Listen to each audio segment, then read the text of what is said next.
Okay, students. So we were discussing about numericals in case of solutions. ಅದರಲ್ಲಿ ನಾನು last previous 2 videos ಅನ್ನು numericals ಮಾಡಿಸಿದ್ದೀನಿ. So maximum to maximum ಒಂದು 10 numericals ಎಲ್ಲ form ಮೇಲೆ cover ಆಗೋ ಥರ ನಾನು ಮಾಡಿಸ್ತೀನಿ. So in the rest of the numericals ಏನಿದೆ ಯು ಟ್ರೈ ಟು ಸಾಲ್ವ್. ಯಾವುದಾದ್ರು ಡೌಟ್ಸ್ ಇದ್ರೆ you can ask me, right, personal ಆಗಿ ಕೇಳಿ. ಓಕೆ, ಸೊ ಇವತ್ತು last class specially for numericals. Okay, take down the numerical. An aqueous solution of 2% non-volatile solute. 2% non-volatile solute. Right? An aqueous solution of 2% non-volatile solute exerts pressure of 1.00 bar. Right? So pressure is ಎಷ್ಟಿದೆ? 0.00 bar pressure na adu create ಮಾಡುತ್ತೆ 2% non volatile solute at normal boiling point of the solvent. What is the molar mass of the solute? solute ina molar mass ಎಷ್ಟು ಅಂತ ಹೇಳಿ ನಾವು find out ಮಾಡಬೇಕು. Okay, ಇಲ್ಲಿ ನೋಡ್ರಿ 2% non volatile solute ಅಂತ ಹೇಳಿ ಕೊಟ್ಟಿದ್ದಾರೆ. ಸೊ 2% non volatile solute ಅಂತಂದ್ರೆ so 2 grams of solute in 98 grams of solvent, right? 2% non-volatile solute ಅಂತಂದ್ರೆ 2 grams of solute present in 98 grams of solvent. ಇಲ್ಲಿ solvent ಅಂದ್ರೆ ಸೊ ಯೂಶುವಲಿ ನಾವು H2O ವಾಟರ್ ಅಂತಾನೆ ನಾವು ತಗೊಳ್ತೀವಿ. ಓಕೆ, ಇಲ್ಲಿ ಇನ್ನೊಂದೇನು ಕೊಟ್ಟಿದ್ದಾರೆ ಅಂದ್ರೆ ಪ್ರೆಷರ್ ಅಂತ ಹೇಳಿ ಕೊಟ್ಟಿದ್ದಾರೆ. ಸೊ ಅದು ಒಂದು ವೇಪರ್ ಪ್ರೆಷರ್ ನ ಎಕ್ಸರ್ಟ್ ಮಾಡುತ್ತೆ. ಎಷ್ಟು ಅಂತಂದ್ರೆ ದಟ್ ಈಸ್ 1.004 bar. ಸೊ ಇಲ್ಲೇ ಬರುತ್ತೆ P1 is equal to 1.004 bar. This is vapor pressure of solution. Vapor pressure of solution. Okay, next question ಏನು ಕೇಳಿದ್ದಾರೆ, what is the molar mass of the solute? molar mass of the solute ಎಷ್ಟಿದೆ ಅನ್ನೋದನ್ನ ನಾವು calculate ಮಾಡಬೇಕಂದ್ರೆ m2 is equal to question mark and also we have bracket ಅಲ್ಲಿ ಇನ್ನೊಂದು value ಹಾಕಿದ್ದಾರೆ. so that is pure water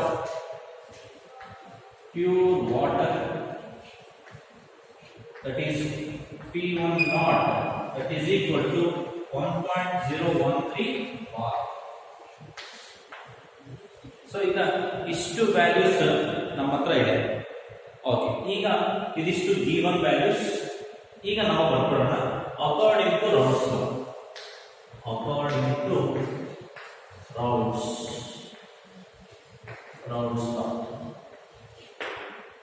so ನೋಡಿ, P1 value ಇದೆ, P1 not ಇದೆ.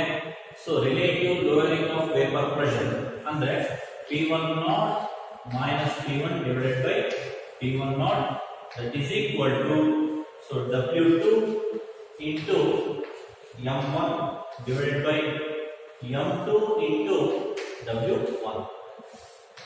right?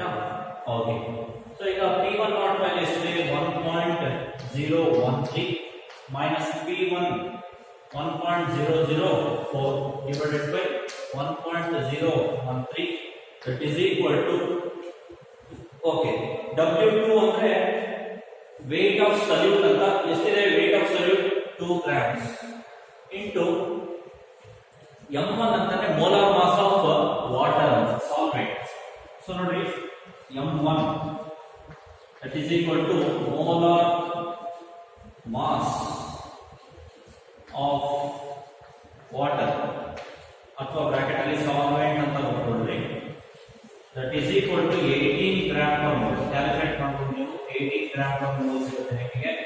ಸೊ M1 ಅಂತಂದ್ರೆ ಇಲ್ಲಿ ನಾನು 18 ಅಂತ ಬರ್ಕೊಳ್ತೀನಿ ಡಿವೈಡೆಡ್ ಬೈ M2 ಏನಿದೆ ಅದನ್ನ ನಾವು ಕ್ಯಾಲ್ಕುಲೇಟ್ ಮಾಡಬೇಕು. M2 ಹಾಗೆ ಬರ್ಕೊಳ್ತೀನಿ ಇಂಟು W1 ಅಂತಂದ್ರೆ ವೇಟ್ ಆಫ್ ಸಾಲ್ವೆಂಟ್ ಎಷ್ಟಿದೆ? 98 ಗ್ರಾಮ್ಸ್. 98 ಗ್ರಾಮ್ಸ್ ಆಯ್ತಾ. ಓಕೆ, ಇದನ್ನ ಸಬ್ಸ್ಟಿಟ್ಯೂಟ್ ಮಾಡಿ m2 ಎಷ್ಟು ಬರುತ್ತೆ ನೋಡಿ. ಸಬ್ಸ್ಟಿಟ್ಯೂಟ್ ಮಾಡಿ.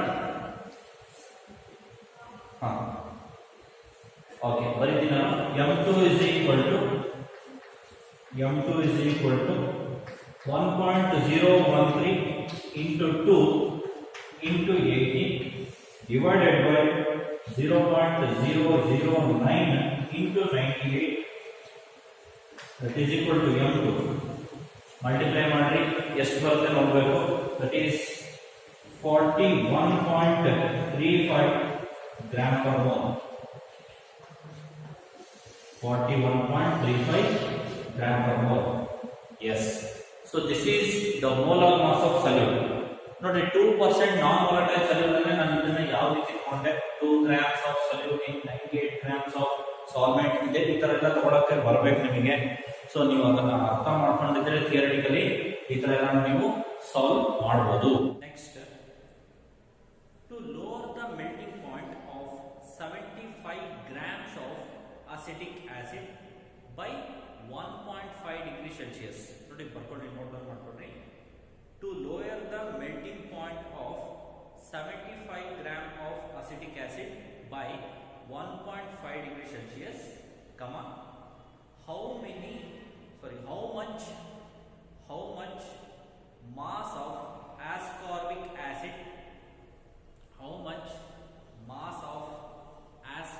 acid, ascorbic acid formula C6H8O6. This is ascorbic acid.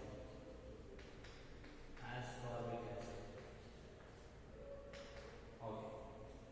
So, how much mass of ascorbic acid is needed to be dissolved in the solution?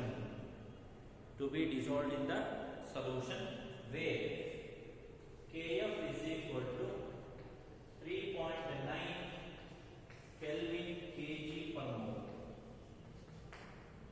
Where Kf is equal to 3.9 Kelvin kg per mole. Okay, ಇಲ್ಲಿ ನೋಡಿ numerical ಅಲ್ಲಿ ಏನು ಕೊಟ್ಟಿದ್ದಾರೆ.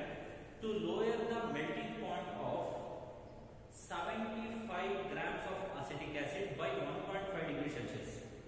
ನೋಡಿ melting point ನಲ್ಲಿ ಕಡಿಮೆ ಮಾಡಬೇಕು. Melting point ನ ಕಡಿಮೆ ಮಾಡೋದು is nothing but depression in freezing point ಅಂತ. ಸ್ವಲ್ಪ ಇಲ್ಲಿ ಇಂಡೈರೆಕ್ಟ್ ಆಗಿ ಕೊಟ್ಟಿದ್ದಾರೆ, ನೀವು ಅರ್ಥ ಮಾಡ್ಕೋಬೇಕು. Lowering of melting point is nothing but depression in freezing point ಅಂತ. ಯಾವುದ್ರದ್ದು 75 grams ಆಫ್ ಅಸಿಟಿಕ್ ಆಸಿಡ್ ಅಂದ್ರೆ ಮಾಸ್ ಆಫ್ ಅಸಿಟಿಕ್ ಆಸಿಡ್ ಕೊಟ್ಟಿದ್ದಾರೆ. So mass of acetic acid, that is equal to 75 grams, right? 75 grams ಕೊಟ್ಟಿದ್ದಾರೆ. Next 1.5 degree Celsius ಅಷ್ಟು ನಾವೇನ್ ಮಾಡಬೇಕು, ಕಡಿಮೆ ಮಾಡಬೇಕು. 1.5 degree, that is depression in freezing point, delta TF, that is equal to 1.5, right? 1.5 delta TF is equal to 1.5 ಆಯ್ತಾ. Next molar mass of ascorbic acid calculate ಮಾಡಬೇಕು. Molar mass of ascorbic acid, right? Molar mass of ascorbic acid ಎಷ್ಟು ಸಿಗುತ್ತೆ ಅಂದ್ರೆ 176 gram per mole. 176 gram per mole ಸಿಗುತ್ತೆ. ಅದನ್ನ ನೀವು calculate ಮಾಡ್ಕೊಳ್ಳಿ molar mass. Okay, ನಾವೀಗ ಏನು ಫೈಂಡ್ ಔಟ್ ಮಾಡಬೇಕು ನಾವಿಲ್ಲಿ? How much mass of ascorbic acid is needed? Andre we have to calculate W2. So ಇಲ್ಲಿ ascorbic acid ಏನಾಗುತ್ತೆ, ಸಲ್ಯೂಟ್ ಆಗುತ್ತೆ. ಸೊ W2 ನ ಕ್ಯಾಲ್ಕುಲೇಟ್ ಮಾಡಬೇಕು. So delta TF KF values ಏನಿದೆ ನಿಮಗೆ ಗೊತ್ತಿದೆ, ಫಾರ್ಮುಲಾ ಯಾವುದು ಯೂಸ್ ಮಾಡಬೇಕು ಅಂತ. That is third colligative property, depression in freezing point. ಅದರ ಒಂದು ಫಾರ್ಮುಲಾ ಯೂಸ್ ಮಾಡಬೇಕು. Delta TF is equal to KF into W2 into 1000 divided by M2 into W1. Okay, ಈಗ ನಾವು W2 ಕ್ಯಾಲ್ಕುಲೇಟ್ ಮಾಡಬೇಕು. ಸ್ವಲ್ಪ ಇಂಟರ್ಚೇಂಜ್ ಮಾಡೋಣ. W2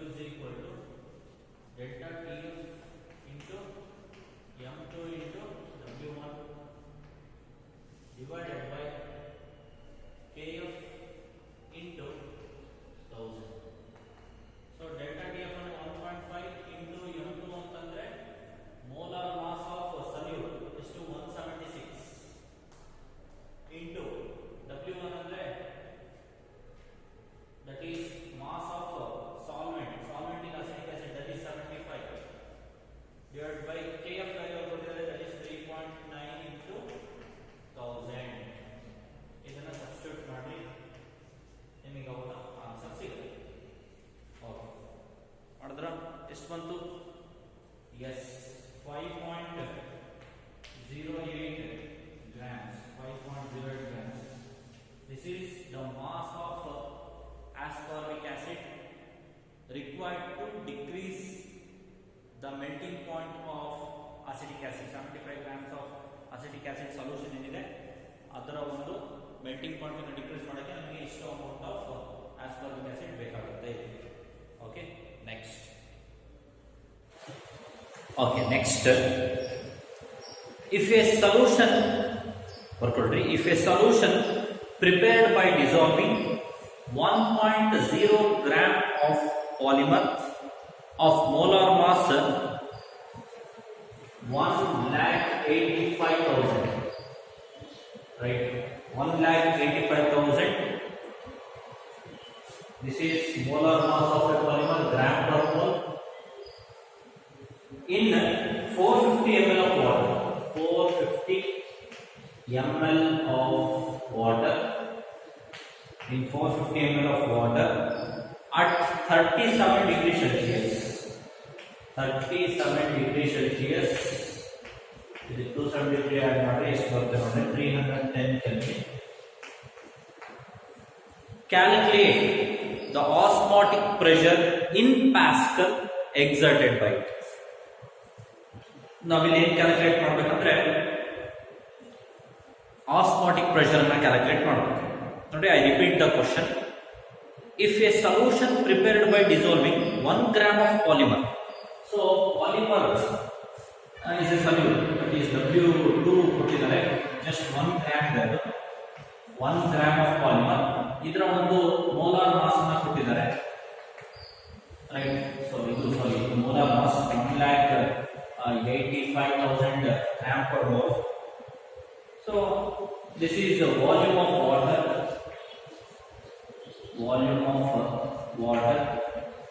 That is 450 ml. ಅದನ್ನ ಬೇಕಾದ್ರೆ ನೀವು ಲೀಟರ್ಸ್ ಕನ್ವರ್ಟ್ ಮಾಡಬಹುದು. That is 0.45 liters. 0.45 liters. Okay, temperature ಗೊತ್ತಿದೆ. ಈಗ ನಾವೇನ್ ಮಾಡ್ಬೇಕಂದ್ರೆ calculate osmotic pressure. First osmotic pressure formula ಏನು? Phi is equal to NV/RT. Volume of water ನಮ್ಮ ಹತ್ರ ಇದೆ 450 ml, that is 0.45 liter. N ಅಂದ್ರೆ number of moles of polymer, right? Number of moles of polymer ಇಲ್ಲಿ calculate ಮಾಡ್ತೀವಿ ನೋಡಿ. N is equal to weight divided by molar mass. weight ಎಷ್ಟಿದೆ? 1 divided by 85, 1,85,000. ಇದನ್ನು ಹಾಗೆ ಬರ್ಕೊಡ್ತೀನಿ ನಾನು. ವಾಲ್ಯೂಮ್ ಎಷ್ಟಿದೆ? 0.45 ಲೀಟರ್ಸ್. ಇದನ್ನು ನೋಡಿ ಮಾಡ್ಕೊಡ್ತೀನಿ ಈಗ. 1 divided by 1,85,000 into 1 divided by 0.45 liters into R. R ಅನ್ನು ನಿಮಗೆ ಎಲ್ಲಿಗೂ ಗೊತ್ತಿದೆ, that is gas constant, universal gas constant R. Pascals ಅಲ್ಲಿ ಈಗ ಕ್ವಶನ್ ಗೆ ಬರ್ತೀನಿ ನಾನು. Calculate the osmotic pressure in pascals ಅಂತ ಇದೆ. ಪ್ಯಾಸ್ಕಲ್ಸ್ ಅಂತ ಅಂದ್ರೆ ನೀವು ಇಲ್ಲಿ ಆರ್ ವ್ಯಾಲ್ಯೂ ಏನಿದೆ ಅದನ್ನ ಪ್ಯಾಸ್ಕಲ್ಸ್ ಅಲ್ಲೇ ಬರ್ಕೋಬೇಕು. ಪ್ಯಾಸ್ಕಲ್ಸ್ ಅಂತಂದ್ರೆ 8.314 into 10 to the power of 3. ಇದರ ಯೂನಿಟ್ ಇಲ್ಲಿ ಕೆಳಗಡೆ ಬರುತ್ತೆ ನೋಡಿ, pascal, right? Kelvin per mole. Pascal per kelvin per mole into temperature T ಎಷ್ಟಿದೆ? 310 Kelvin. ಓಕೆ, ಇದನ್ನ ಸಬ್ಸ್ಟಿಟ್ಯೂಟ್ ಮಾಡಿದಾಗ ಎಷ್ಟು ಅನ್ಸುತ್ತೆ ಬಟ್ ನೋಡೋಣ. What is the osmotic pressure in pascals? Okay, ಎಷ್ಟು ಬಂತು? Yes, that is equal to 30.98 pascal. Osmotic pressure ಎಷ್ಟಿದೆ? 30.98 pascals. ಗೊತ್ತಾಯ್ತಾ? ಸೊ ಇದಿಷ್ಟು ಏನಿದೆ ಆಸ್ಮಾಟಿಕ್ ಪ್ರೆಷರ್. ಇದು ಅವರೇ ಕೊಟ್ಟಿದ್ದಾರೆ, ಇದು ಎಲ್ಲ ಅವರೇ ಕೊಟ್ಟಿದ್ದಾರೆ. ಸೊ ನೀವು ಜಸ್ಟ್ ಆಸ್ಮಾಟಿಕ್ ಪ್ರೆಷರ್ ನ ಕ್ಯಾಲ್ಕುಲೇಟ್ ಮಾಡಬೇಕಷ್ಟೇ. ಓಕೆ, ಸೊ ನೆಕ್ಸ್ಟ್ 2 ನ್ಯೂಮರಿಕಲ್ಸ್ ನಾನು ಹೋಮ್ವರ್ಕ್ ಹೇಳ್ಕೊಡ್ತಾ ಇದ್ದೀನಿ. ಇದನ್ನ ಹೋಮ್ವರ್ಕ್ ಅನ್ನ ಮಾಡಿ ನನಗೆ ಸೆಂಡ್ ಮಾಡಬೇಕು ನೀವು. ಕ್ಯಾಲ್ಕುಲೇಟ್ ದ ಮಾಸ್ ಆಫ್, ಬರ್ಕೊಂಡ್ರಿ, calculate the mass of a non volatile solute. Calculate the mass of non-volatile solute ಆ ಸಲ್ಯೂಟ್ ಆದ್ಮೇಲೆ ಅದರದ್ದು molar mass that is equal to 40 gram per mole. 40 gram per mole bracket close ಮಾಡೋದು. which should be dissolved in 114 grams of octane. Which should be dissolved in 114 grams of octane to reduce its vapor pressure. To reduce its vapor pressure to 80%. To reduce its vapor pressure to 80%. Okay, 114 grams of octane ಇದೆ. Octane, right. ಅದರ vapour pressure ನ ಕಡಿಮೆ ಮಾಡಬೇಕು. ಎಷ್ಟು ಕಡಿಮೆ ಮಾಡಬೇಕು? 80% ಅಷ್ಟು ಕಡಿಮೆ ಮಾಡಬೇಕು. 80% ಅಷ್ಟು ಕಡಿಮೆ ಮಾಡಬೇಕಂದ್ರೆ ಎಷ್ಟು ಅಮೌಂಟ್ ಆಫ್ ಸಲ್ಯೂಟ್ ಅನ್ನ ಆಡ್ ಮಾಡಬೇಕು ಅಂದ್ರೆ W2 ನ ನೀವು ಏನ್ ಮಾಡಬೇಕು? ಕ್ಯಾಲ್ಕುಲೇಟ್ ಮಾಡಿ. ಆನ್ಸರ್ ಎಷ್ಟು ಬರುತ್ತೆ ಅಂತ ಹೇಳ್ಬಿಡ್ತೀನಿ. ಯಾಕಂದ್ರೆ ನೀವು ಮಾಡೋದು ಕರೆಕ್ಟ್ ಇದೆಯೋ ತಪ್ಪಿದೆಯೋ ಅಂತ ನಿಮಗೆ ಗೊತ್ತಾಗಬೇಕಾಗುತ್ತೆ. ಹಾಗಾಗಿ ಆನ್ಸರ್ ಕೂಡ ಹೇಳ್ಬಿಡ್ತೀನಿ. That is W2 is equal to 8 grams ಮಾಡಬೇಕು. ಮೆಥಡ್ ಪ್ರಾಪರ್ ಆಗಿ ಯೂಸ್ ಮಾಡಿ. You check your answer with this. ಗೊತ್ತಾಯ್ತಾ? ಓಕೆ, ನೆಕ್ಸ್ಟ್ ನ್ಯೂಮರಿಕಲ್ ಅದನ್ನು ಕೂಡ ಹೋಮ್ವರ್ಕ್ ಗೆ ತಗೊಳ್ರಿ. Henry's law constant for the molality of methane. Henry's law constant for the molality of methane in benzene at 298 Kelvin. At 298 Kelvin is 4.27 into 10 to the power 5 mmHg into 10 to the power 5 mmHg.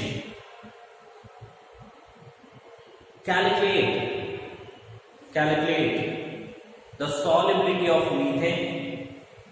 Calculate the solubility of methane in benzene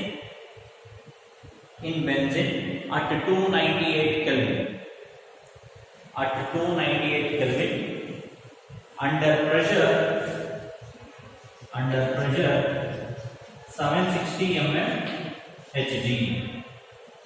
Under pressure 760 mmHg.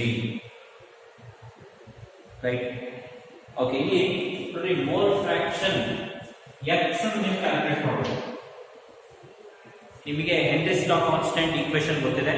That is P is equal to KH into mole fraction.